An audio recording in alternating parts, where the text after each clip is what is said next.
Kami nagbabalik po dito sa Kaitan in Action with Boy Abunda. Ito po ang Case to Face. Kuya Alan, narito po ang nagrereklamo si Joshua. Samantala, narito po ang isa sa mga nirereklamo, si Benson.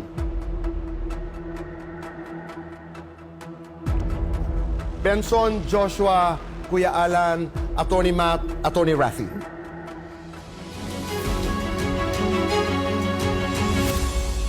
Joshua, Benson, simulan natin sa lesson number 1 muna ha. So sabi mo kasi Benson, si Billy at si Edwin nawalan na rin ng trabaho, no? Wala na rin doon sa inyo. At ikaw, Joshua, hindi ka na rin nagtatrabaho doon, no? Yes po. So lesson number 1 ha. Pwedeng gamitin ng tao yung alak or pwedeng gamitin ng alak yung tao. So madalas sabihin natin, inom lang kasi kasiyahan. Pero once na ikaw na yung hinawakan ng alak, naperwisyo na kayo, nasaktan ka na, Yes po. nag-aalala magulang mo, siguro nag-aalala yung misis mo, ikaw siguro nag-aalala din yung mga anak mo, di ba?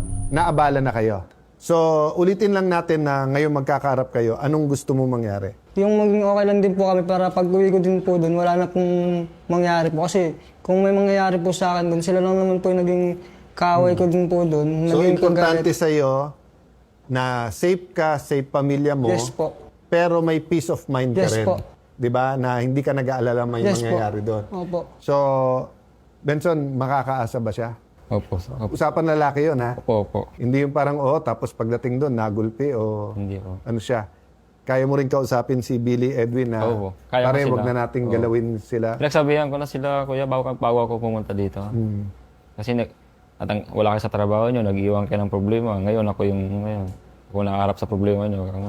Tingin mo bakit kanila babalikan? Ang dahilan na lang po doon is yung nagreklamo pa po ako sa barangay. Natanggal pala kasi sa trabaho si Billy Edwin. So, maaring pinagbibintangan nila ikaw rather than sarili nila. Si Billy ba at si Edwin, yun ang tingin nila? Sinisisi din ba nila sarili nila o tingin nila kung hindi nangyari to, sana may trabaho pa sila?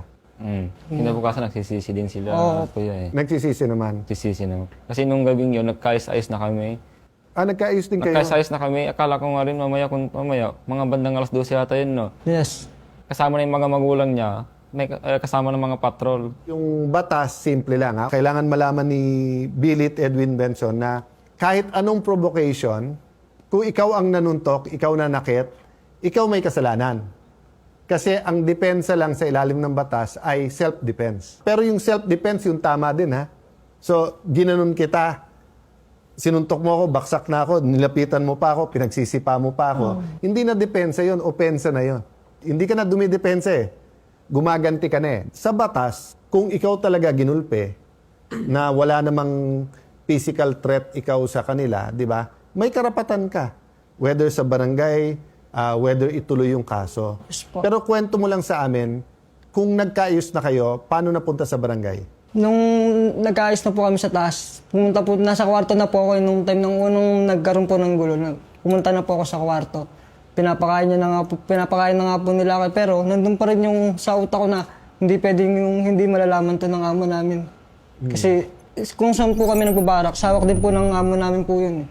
Paano kung may iba na yung nangyayari, hindi pala nalalaman ng amo namin. Kaya nagsumbong po ako sa amo namin. Ang ano lang din po doon, sabi po ng amo namin, ikaw bahala ka, bago-bago mo lang, tapos gaganyan ka. Tapos umalis po yung amo namin, tapos doon po ulit na napak si Billy.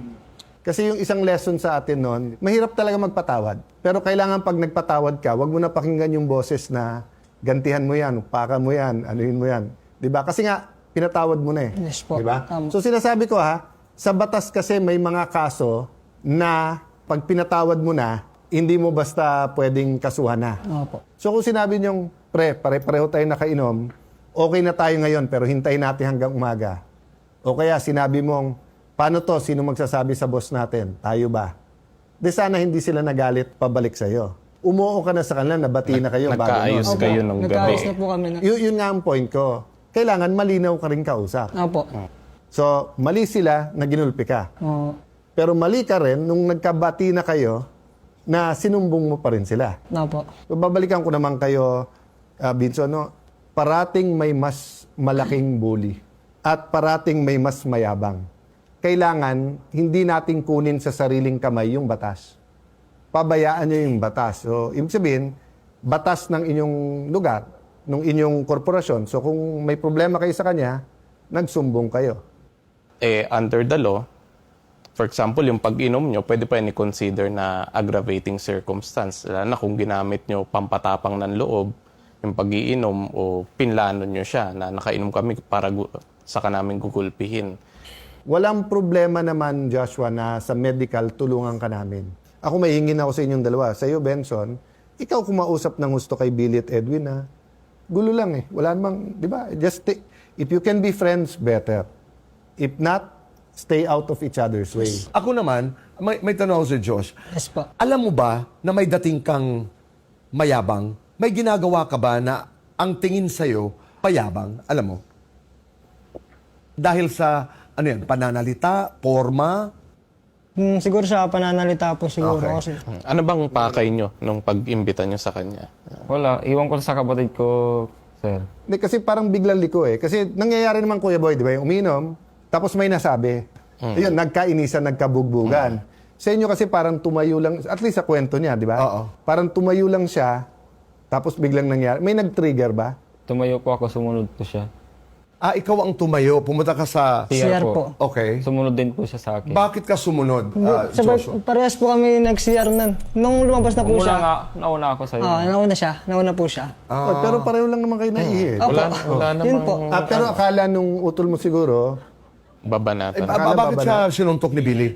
Iwan ko lang. Ayun na po Iwan ko yung lang ano, Tito Boy. yung sa pagkain nga po kasi sinasabi kong kakain na nga po, tapos sinasabi kong, sige mamaya na, tapos ang yabang mo talaga, yun na po. Sinong nagsabi ng... Tinanggihan mo yung Billy po. pagkain.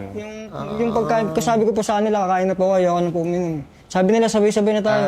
Sabi ko, sige, mamaya na, Nakaalis edi na siya sa sabay-sabay na tayo. inuman. Okay. pwede bang mag-request na kung talagang wala ka ng galit sa kanila at tapos na to at ikaw naman ay safe siya sa lugar, kamayan na lang. Wala po problema.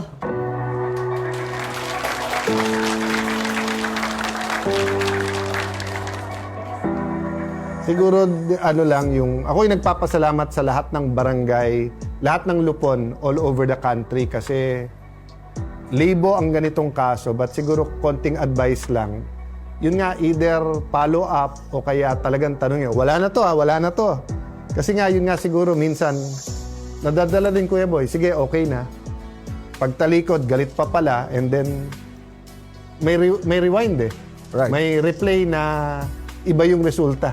Sa iyo, Joshua, salamat. At sa iyong tiwala sa amin dito sa Cayetano in Action. Benson, salamat din sa iyong pagdalo dito sa pag-uusap na ito. Thank you po. Thank you po kaya. Thank you. Magbabalik po ang...